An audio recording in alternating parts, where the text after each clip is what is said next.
أعوذ بالله السميع العليم من الشيطان الرجيم بسم الله الرحمن الرحيم السلام عليكم ورحمة الله وبركاته.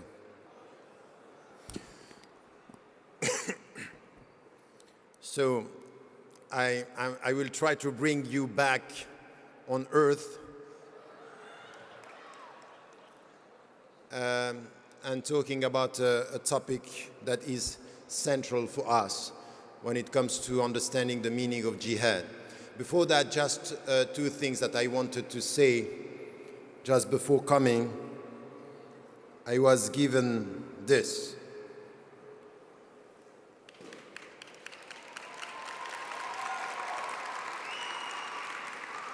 And this is about our brother Muhammad Sultan, who is now in jail in Egypt. Not only he is one of your brothers in Islam, but he is a fellow citizen, an American citizen forgotten by your American government. And let me start with this. Not only we should pray for him, but I'm sorry once again to see that people are forgetting their brothers and sisters, and they are not talking about what is happening. In Egypt, in Muslim majority countries, wherever there are people who are oppressed, we are on their side. And it's not normal that the American government is not doing enough to ask for freedom for its citizens, and then also not only to pay lip services for democracy in the Muslim majority countries, while we know that your government is supporting dictators and dictatorships. So if you want to talk about jihad, there is something that is called jihad of citizenship. Be citizens, be dignified citizens, and speak the truth. Say what should be said in this country. No, don't clap. Don't clap. Do it. Speak out. And I am very proud of the sisters and the brothers who are doing this, doing what they can to remind you that you have to be involved in this struggle.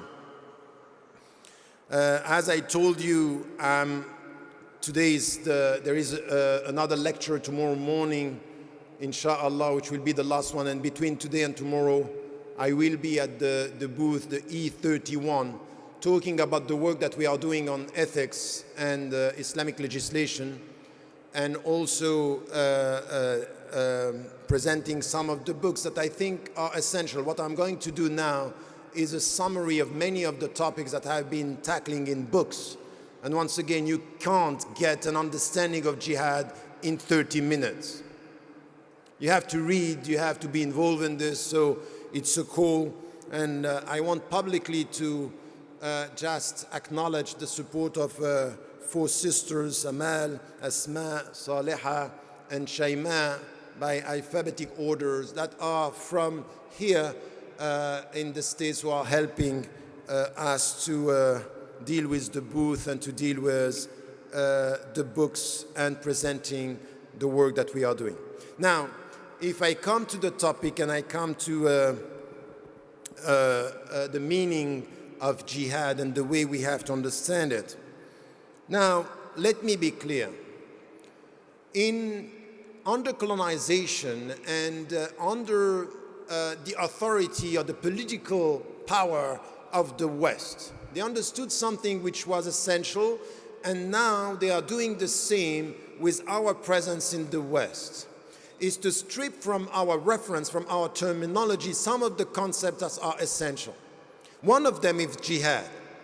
And it's so much the case that now, with what is happening in Syria and Iraq, talking about jihadists, it's as if because they are doing what they are doing, we have to avoid using some concepts.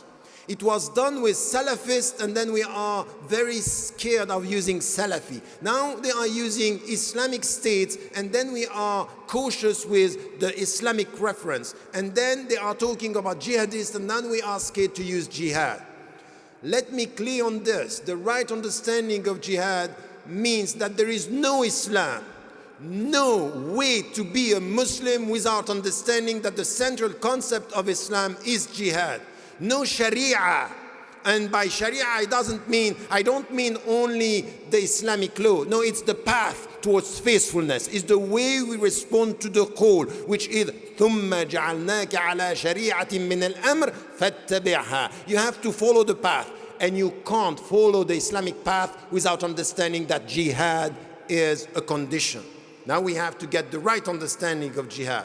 But this is the starting point. No Islam without a clear understanding of jihad, and the concept of jihad is central.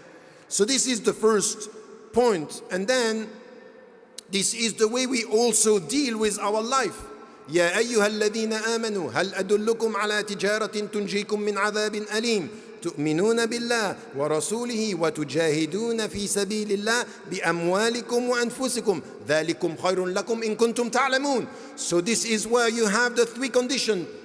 يا أيها الذين آمنوا هل أدلكم على تجارة, that you know the right trade between this life and the hereafter. First, تؤمنون بالله ورسوله, so you have to believe in this. This is coming from Allah, and this is the way you have to follow the Prophet ﷺ. And then تجاهدون في سبيل الله بأموالكم وأنفسكم. So it means with all what you have and who you are. بأموالكم is what you have, and أنفسكم is who you are. Who you are, your minds, your heart, your body, everything. You have to struggle. This is the hard struggle for في سبيل الله. ذلكم خير لكم. This is the best thing. In kuntum ta'lamun, it has to do with knowledge. If you know Islam, if you understand Islam, you need to understand that you believe, the way you believe in God is going to be visible through the way you struggle. Through the way you struggle with what you have and who you are. Everything should be part of this hard struggle. So now you need to get this clear. And you, as American citizens, you living in the West, you have to be clear on the terminology that you are using and put the right meaning to the right word and use the word and to explain it. Never accept to remove concepts for your terminology as they are central concepts. Because if you, in the name of wisdom or the name of being moderate, you are not understanding the very essence of struggling for what is right, you are not going to make it. You are not faithful to the Islamic principles. So this is the first thing that I wanted to highlight. Now, very often, to understand the outward meaning of concepts, you have to come to something which has to do with the spiritual meaning of them. And this is where you come and you understand that in Islam there is, and by the way, the hadith telling you, and that it's used by some people saying there is the great jihad and the small jihad, this is a weak hadith. We can use it as something which is understanding the priorities, but it's a weak one. Saying that in fact, when you come to the spiritual dimension of tazkiyat al-nafs, which is jihad al-nafs, you understand first the meaning of jihad and the goals of jihad. The spiritual dimension gives you the deep understanding of what it is. And in fact, كما أرسلنا فيكم رسولا منكم يتلو عليكم آياتنا ويزكيكم ويعلمكم الكتاب والحكمة. Meaning, we sent for you from amongst you a messenger. In fact, to do what? To recite our verses, وَيُزَكِّيكُمْ, to purify your heart. Meaning that the Quran, the first objective, it's an objective of purification. What purification means is to reform yourself. And in fact, this is tazkiyat al-nafs, is jihad al-nafs. To do what? All what I have been saying yesterday or this morning or in the books or everything that we are saying about Islam means, in fact, you come back to yourself, you promote what is right in yourself, you master the bad or the dark dimensions, so you resist the dark dimension of yourself, your anger, your violence, your selfishness, you master this in order to come back to reform yourself. But there is a deep understanding of what means to reform yourself. Islah al-nafs. Islah nafsak, meaning reform yourself. In fact, you reform yourself not only to control the bad sides, but to transform yourself. So jihad means two things. The first is not only effort, because we say, oh, you know, the etymology is, no, it's not, it means more than that. Resist to what is bad and reform it to be better. And in fact, this reform process is to transform, is not to adapt. So the spiritual meaning of jihad is resist, reform in order to transform yourself. Be a better human being. Transform yourself. Not only accept or control what is bad, but you have to make the best of you when you are dealing with all the dimensions of yourself. If you understand this meaning, then comes the outward meaning of jihad. That is going to be clear now. And when it comes to Islam, we need to get the jihad within and the jihad outside. What is the jihad within? Look at this. When it comes to understanding the scriptural sources, Allah subhanahu wa ta'ala sent Al-Quran. As I said yesterday, Ar-Rahman allama Al-Quran. He revealed the Quran. Nazzal Al-Quran, which means it's a revelation. And He's teaching us the Quran. As human beings, we have a mind and we have a heart. The first thing that we have to do is to try to understand the meaning. This understanding the meaning of Al-Quran, it's important for two reasons. First, because what is said in the Quran, it's all the principles are in the Quran. All what you need for now and for the future is in the Quran. Not all the details, but all the principles.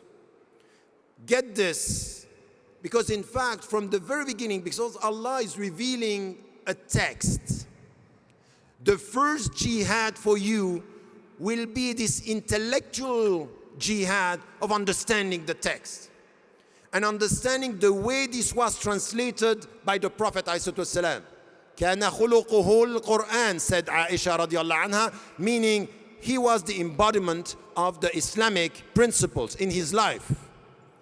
For us today, we get Al-Quran, and straight away, while the Prophet ﷺ was here, he was with the companions, and he said Mu'az ibn Jabal radiallahu anhu to Yemen, and he told him, how are you going to decide? First, I rely on the Quran, and then on your Sunnah, and then ashtahidu bi ra'yi. I'm going to use my mind. This is the first intellectual jihad. Ashtahidu, ijtihad, in ijtihad there is jahada.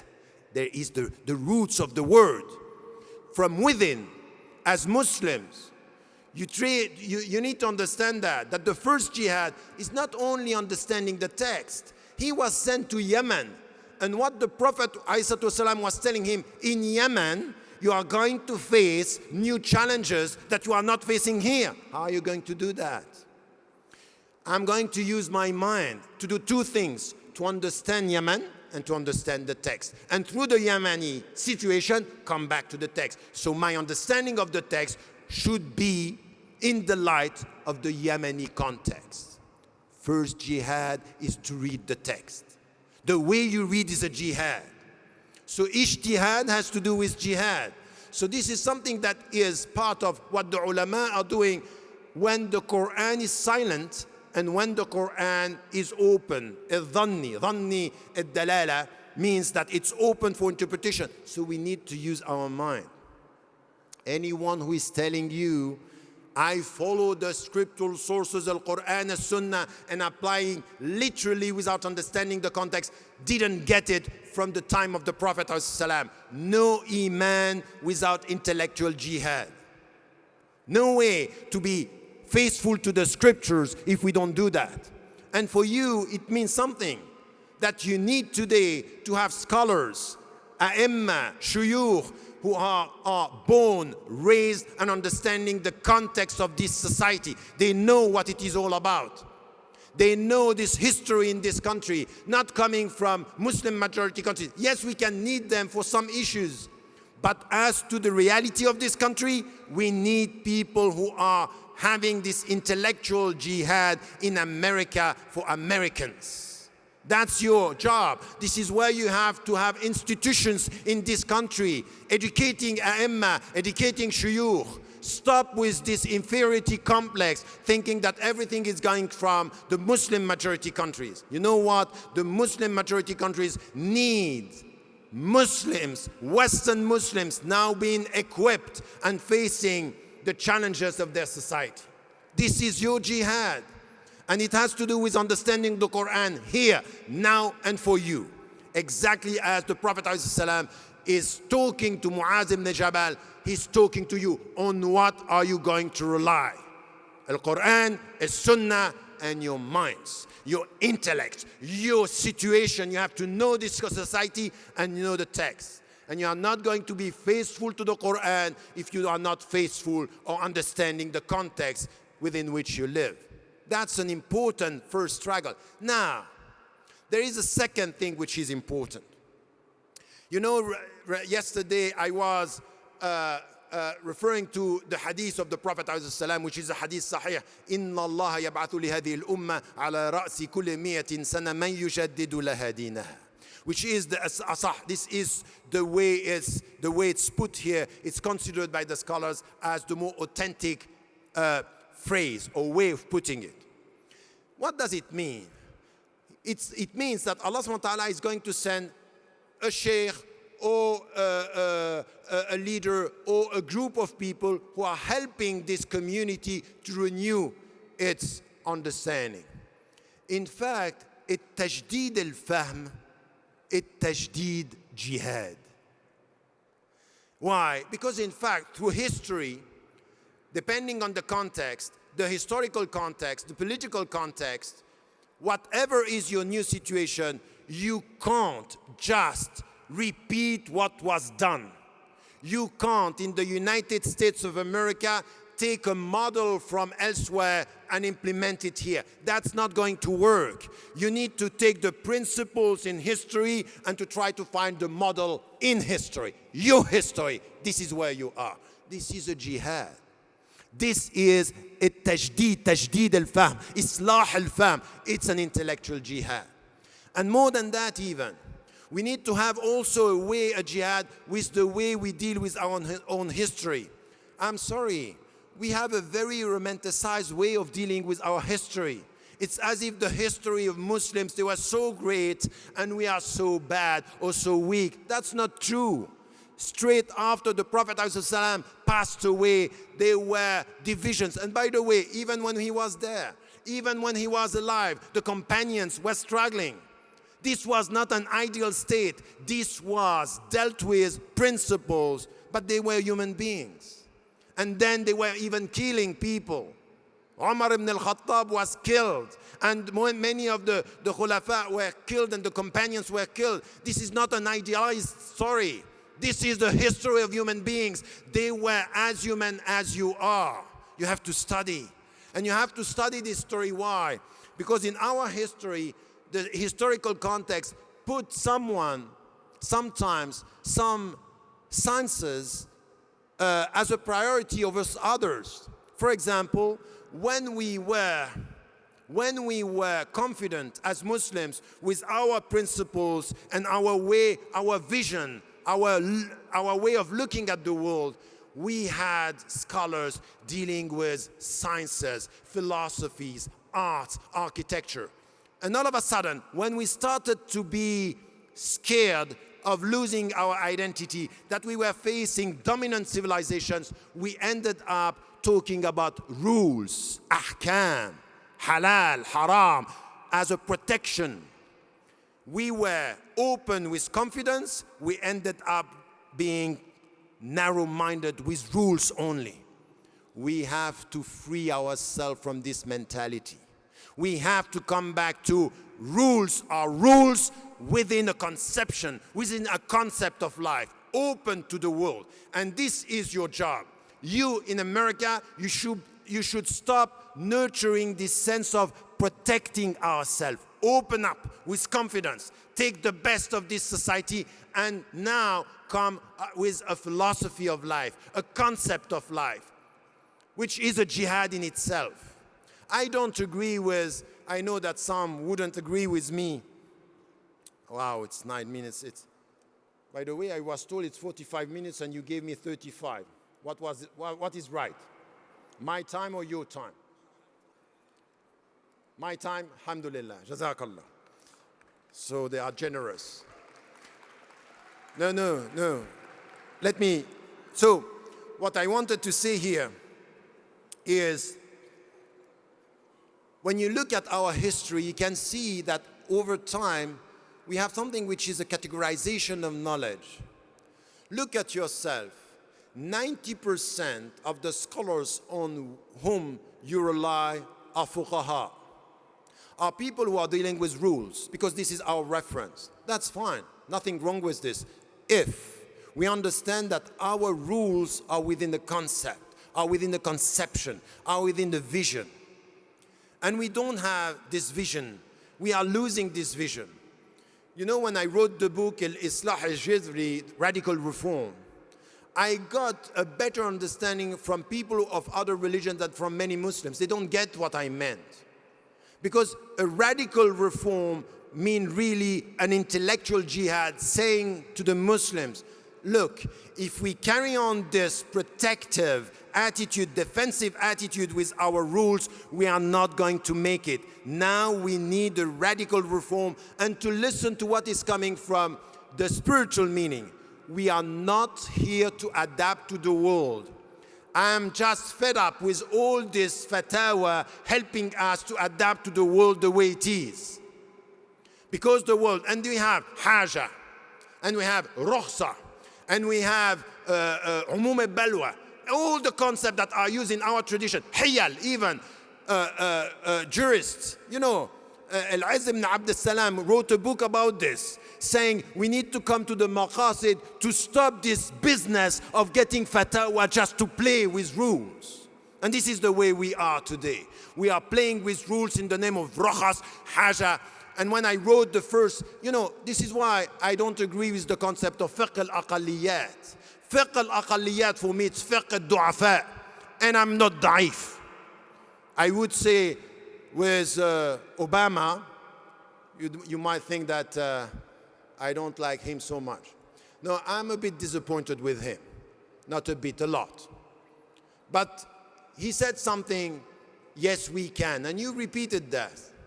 From an Islamic perspective, our radical reform is to say, for sure he can, so yes, we can. And the fact is that we have to understand that we are not du'afa. This mentality, we should to stop with this mentality. Yes, we can, because for sure he can. And in fact, we have the resources. We have what is needed in the Quran was Sunnah and in our tradition to come back to this essence and to have a vision.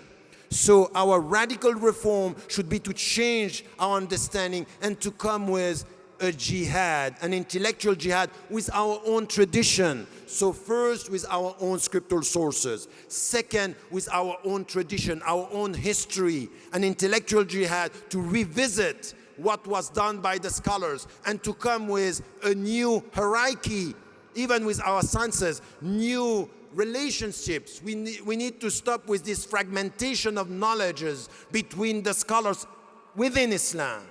Al-Fuqaha on one side, al-Falasifa, al-Mutasawwifun, all this. No, we have to come back to a better understanding of the way we deal with our scriptural sources. And this is the jihad. In the name of what? Our concept of the universe that I was talking about, the source, the origin. سَخَّرَ لَكُم مَا فِي السَّمَاوَاتِ وَمَا فِي الْأَرْضِ. The way we deal with this creation. Second is our role within the creation, in which way we have to do two things. To be at the same time khulafa, meaning we are dealing with the world knowing that we don't have the ownership of the world. So we are khulafa, vicegerents. And second, to be witnesses. Witnesses. لِتَكُونُوا شُهَدَاءَ عَلَى النَّاسِ. Khulafa, لِتَكُونُوا شُهَدَاءَ عَلَى النَّاسِ. So you are entering into, so this is what we have. This is the jihad, that we have to come back to this understanding.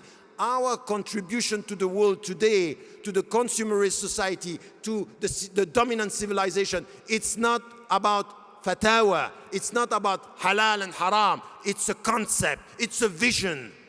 These are goals, maqasid, objectives, ahdaf. So this is what we have to come. Sources, roles, and goals. This is where we have to come back to, and this is the jihad within, and not to repeat and repeat what was done by our scholars in the past. We should never neglect tradition. We should never be imprisoned by tradition. So it's to come to the tradition and to use the tradition to find the means to deal with our world. So this is the jihad within. So you understand that this is a concept which is important. No tajdeed, no islah without jihad within, with our text, with our tradition, with our world, in the name of the sources, with our means and with our goals. That's one thing. Now we come, and I will go a bit quicker in the second part of the talk that is dealing now with this outward jihad. And we have it as much as we have to transform ourselves when it comes to the world, is to resist what is bad, to reform it for the better, and to transform it. Resist, reform, transform. So this is what I said. My understanding of reform is not to adapt to the world the way it is. It's to transform it to the better. And you can't do this only if you have a vision, if you have objectives and higher objectives. Now when it comes to outward, Allah subhanahu wa ta'ala is telling us, get it right. وَلَوْلَا دَفْعُ اللَّهِ النَّاسَ بَعْضَهُمْ بِبَعْضٍ لَفَسَدَتِ الْأَرْضِ. And then in the other verse, لَهُدِّمَتْ صَوَامِعُ وَبِيَعٌ وَصَلَوَاتٌ وَمَسَاجِدُ يُذْكَرُ فِيهَا اسْمُ اللَّهِ كَثِيرًا. You have two verses that are starting exactly the same. Allah is telling us here, God is telling us something which is important.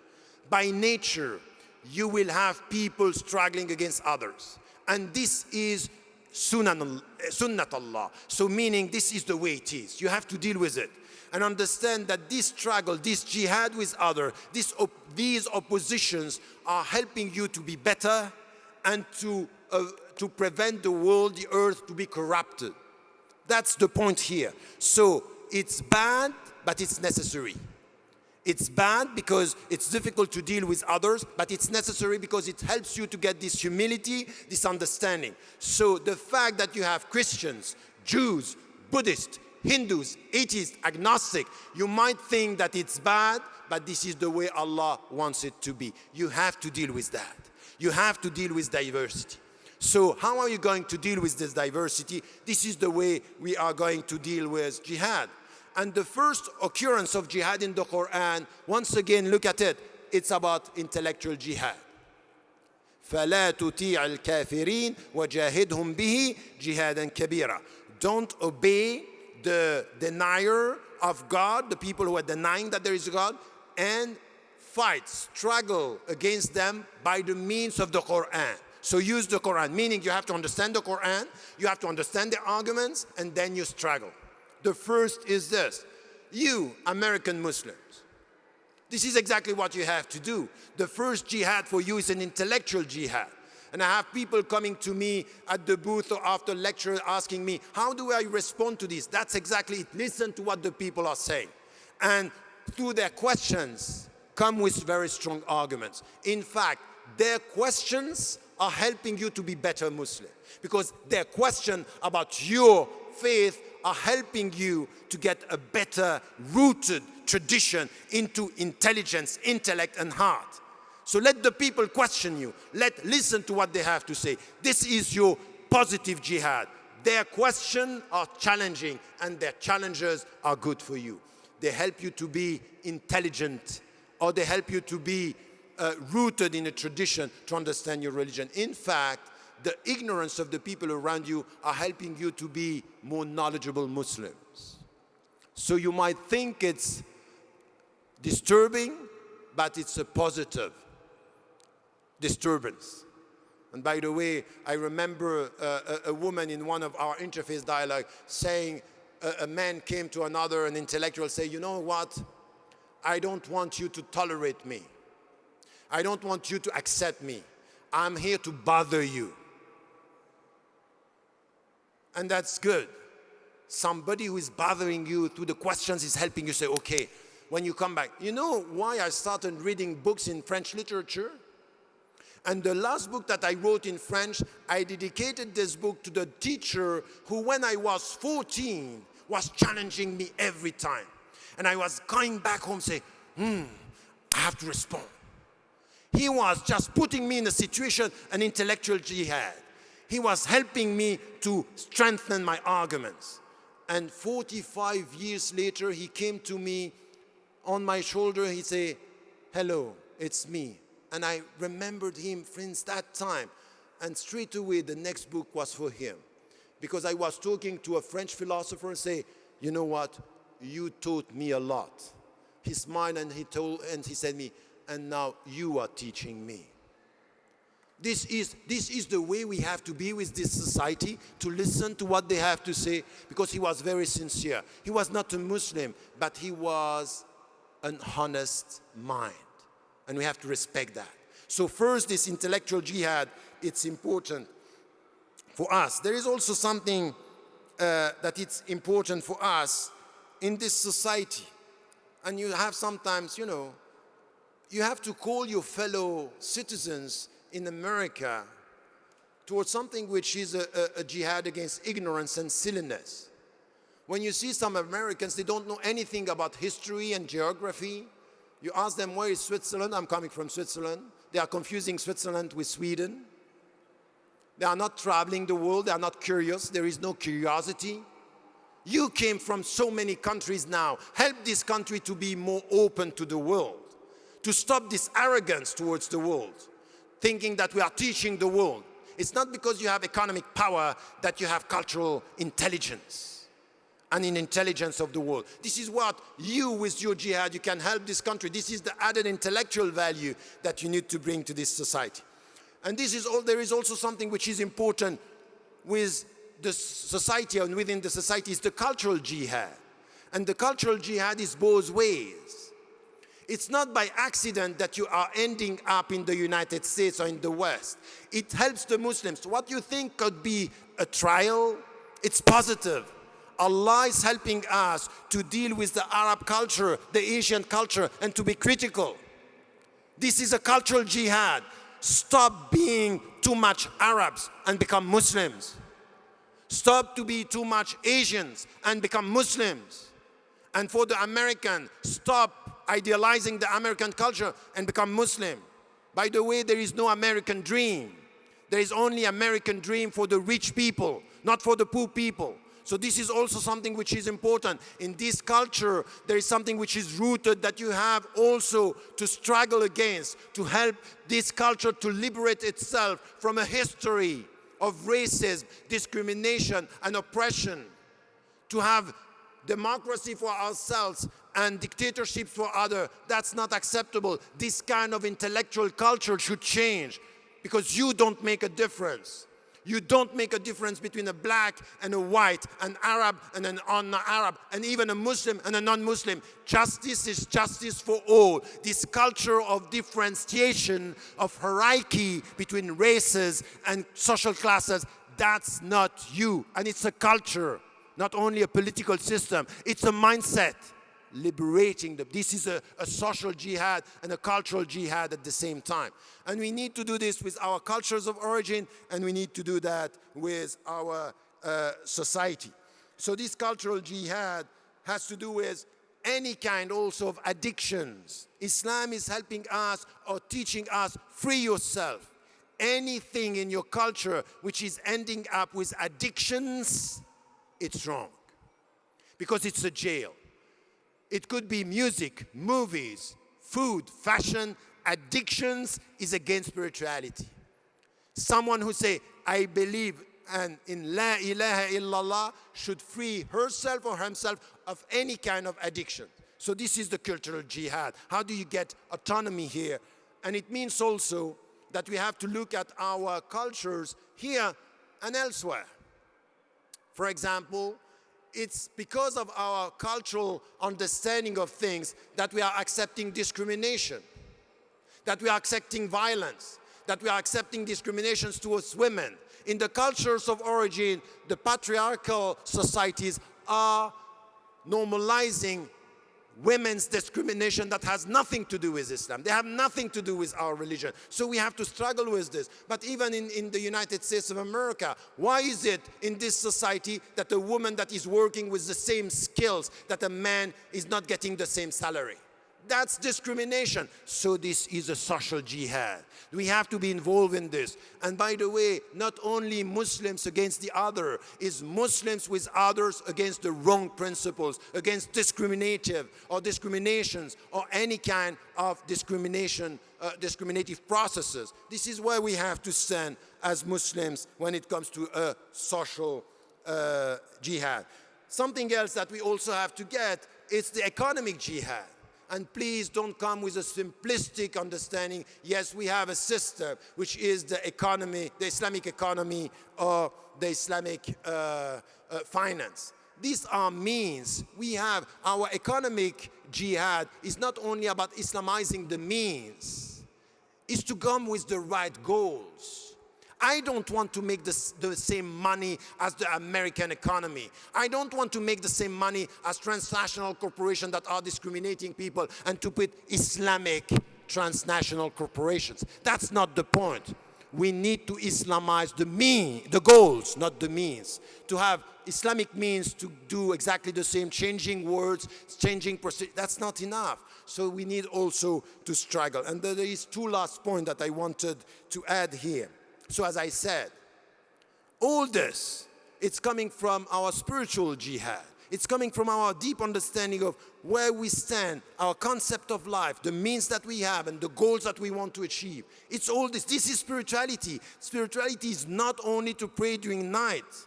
When the Prophet ﷺ arrived in Medina, he said, Sallu wa nasu niyam, meaning get the spiritual strength to change the world during the day. Get it during the night. The people are sleeping, wake up. But this gives you strength and understanding during the day to change. This is the jihad. Jihad against sleeping in order to come with a jihad to change and transform the world for the better.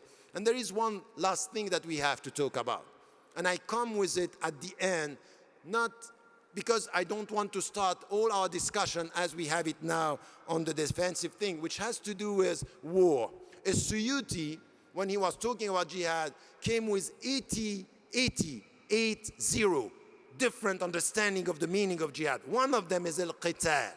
It's war. It's armed resistance. It's armed war when we have to resist. And from an Islamic perspective, we have to be clear on that. Yes, there are legitimate resistance. And as Mandela was saying, because you know Mandela before he was a terrorist, and then he became the icon of liberation. The people are using, you know, it's exactly like Masoud, rahimahullah, in Afghanistan.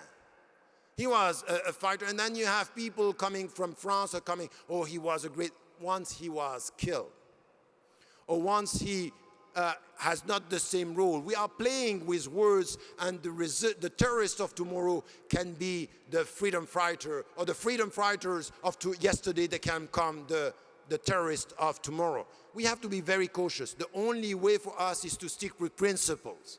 Are we on the side of the oppressed? Are we on the side of the legitimate resistance? And yes, Mandela said, the victims are not the people who are the signing of the weapons. In fact, the oppressors are using and choosing the weapons. So if you are using weapons to kill, it's our right to take the same weapons to resist. And we have a legitimate resistance in Islam. And this is something which is necessary to repeat. We are not going to spread, peace and love, no resistance. Because we come back to the verse, وَلَوْلَا دَفْعُ اللَّهِ النَّاسَ بَعْضَهُمْ بِبَعْضٍ لَفَسَدَتْ.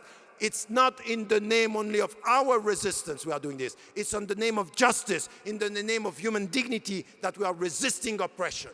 We are, by definition, on the side of the oppressed, Muslims or people of other faiths.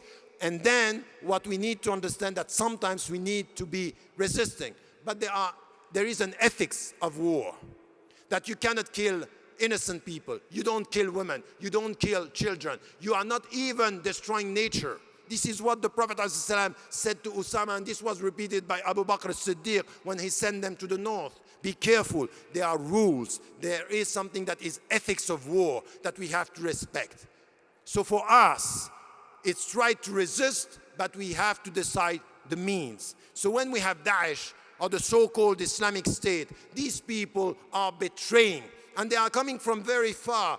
There we have a very long tradition of Khawarij and people using the principles and justifying killing the people with whom they don't agree, even politically. They are making political opinions, ibadah, aqidah. No, that's not wrong. And be careful. I'm telling you something. As much as I have respect to anyone who is a literalist, coming with a very strict and literal understanding of Islam, I just warn you, be careful. Because in political terms, the people who are coming with this black and white perception of the world are in fact used in political terms. They are very naive politically, but the mindset is shaped in a way that we are right, you're wrong. So they use them to make them the people who are nurturing this kind of violence that is us versus them. So they are not the same people, but the mindset of the first is helping to have the behavior of the second. And this is something that we have to be quite clear. Literalism, when it comes to our way of dealing with the scriptural source, is dangerous. Because it's a dogmatic mind. It's a black and white. It's us versus them, which is not Islamic. This is not the way the Prophet ﷺ was. This is not what we are promoting. So we need not only to work on the consequences, we need to work on the mindset that are behind. And sometimes we have to ask our governments, and the first one to be asked is the United States of America and all the Western government. You are dealing with so many people and Gulf states that are promoting this Salafi, narrow-minded understanding of Islam, and you come to ask us to be consistent. Be consistent first. You are in power. So promote the right understanding. And if you have in this country Muslims that are asking for justice and being critical towards you, you have to listen to them. But don't tell us to be moderate Muslims when you are supporting this very narrow-minded understanding of Islam. You are the first to be blamed. You have the power to help your own citizens to build something which is the real understanding, open understanding of Islam. So they are contradicting all what they are asking for their own citizens in their international relationship. And they come to lecture us about what it means to be a good Muslim. Let us start with what it means to be a true Democrat, within and outside. So my conclusion here is to understand in which way we are promoting this resistance. And I want to tell you something.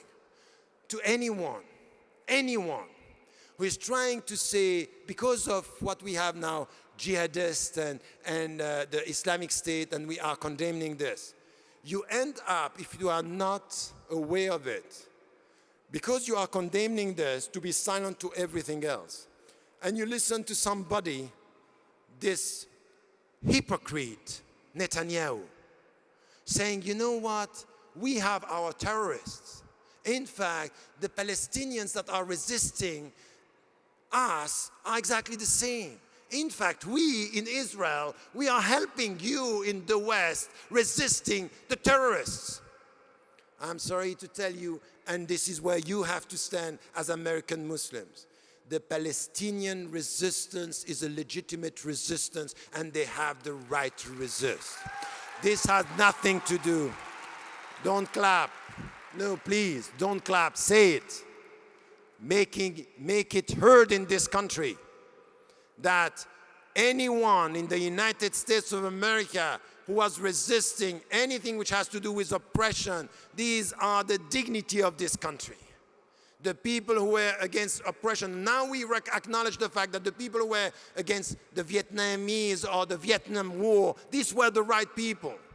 It's not because the majority is with the president that we have to follow. And we have to be courageous enough to say, you know, I was banned from this country for 6 years. only because I was saying the Iraqi resistance and the Palestinian resistance are legitimate resistance. I may not agree with the means, but I will support until the end the goal, which is to free the country from your presence, because you have nothing to do there. You have nothing to do there. So I think that this is also an intellectual jihad, it's a social jihad, it's a political jihad, and it's also a clear understanding of the differences that we are making between these people, Daesh and the Islamic State, and we are condemning this. This has nothing to do with our religion, but we are not going to condemn the legitimate resistance. This is where we stand as Muslims. And this is where I would say that we have to start within, with our understanding, the intellectual jihad, with our sources, with our context, with our own tradition. This is the first dimension within. Outside, we need to understand that we can call, in Mauritius, 20 years ago, we call the Christians, the Hindu, the Chinese to come together on what? A common jihad against poverty, a jihad against illiteracy, a jihad against poverty, a jihad against injustice, a jihad for dignity. Call the people to the true understanding. This is the jihad we are calling for. We are calling for jihad in the name of principles, not for Muslims against the others, but for Muslims and non-Muslims and people of the faith, of other faiths, in the name of our principles. Let us be clear on that, inshallah, that this is the true meaning of jihad, making clear that we won't give up. And if there is something that your brothers and sisters in humanity, by the way, not only the Muslims in Palestine, but also the Africans in Africa, the Rohingyas in Burma, the Latin American people who are also under oppression. You have to study Latin America history. Stop dealing with Islam only by studying your Islamic majority countries. Deal with the world. Understand what happened in Latin America, the way they were playing with the armies. What happened in Egypt happened before in other countries, but we don't study. We don't know what is happening around the world. We keep on repeating the same mistake. Every time we don't read history. So be on the side of the oppressed. What we call today the global south, it's the south of the oppressed that we are supporting. As Muslims, you have to be this international voice for the voiceless. This is the true jihad today, to make our voice heard in the name of dignity. Please be dignified American Muslims. It means to understand your tradition, to understand your terminology, and to be ready for the struggle.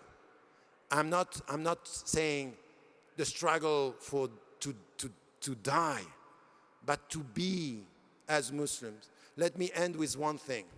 Very often I am criticizing the West because you say, you know what, I'm the grandson of Hassan al-Banna, rahimahullah. And I'm proud of being the grandson of Hassan al-Banna. And Hassan al-Banna, in the time of the people who were so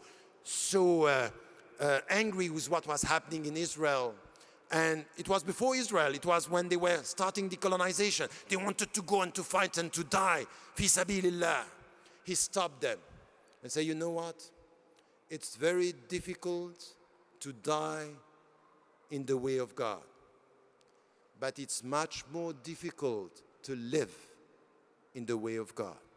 For you Americans, it's difficult. You have to live in the way of God. Don't go there to be killed. Stay here to be dignified, to stand up for the right thing and to struggle for justice. May Allah help us all and love you and protect you.